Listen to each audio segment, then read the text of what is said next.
L'attente est enfin terminée. Malgré la température glaciale des derniers jours, le canal Rideau peut finalement accueillir ses premiers patineurs de la saison.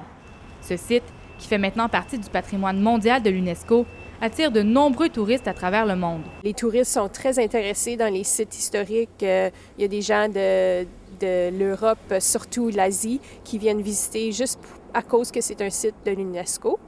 Officiellement ouverte depuis le 18 janvier dernier, la patinoire du canal Rideau accueille plus de 18 000 patineurs à chaque hiver. Le principal défi, entretenir cette glace longue de 7,8 km.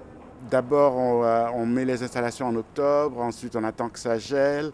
Et puis quand ça gèle, pour que ça gèle plus vite, quand le moment arrive, quand il y a un petit peu de glace qui se forme, on ajoute de l'eau pour accélérer l'épaisseur qu'il faut pour que ce soit sécuritaire. Pour s'informer des conditions de la glace en temps réel, le site web de la Commission de la capitale nationale met à jour l'état de la patinoire à tous les matins.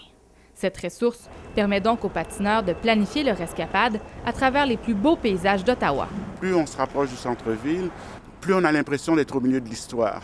Parce que le paysage, il y a le profil de toutes ces institutions nationales qui font les cartes postales, qui font les documentaires, qui font les pages de livres d'histoire qu'on a eues quand on était enfant. Avec une surface équivalente à 105 patinoires de la Ligue nationale de hockey, la glace du canal Rideau part du centre-ville et aboutit au lac d'Ao dans le sud-ouest d'Ottawa.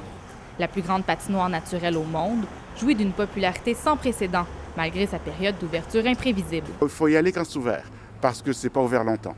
L'an dernier, la saison de patinage n'avait duré que 28 jours.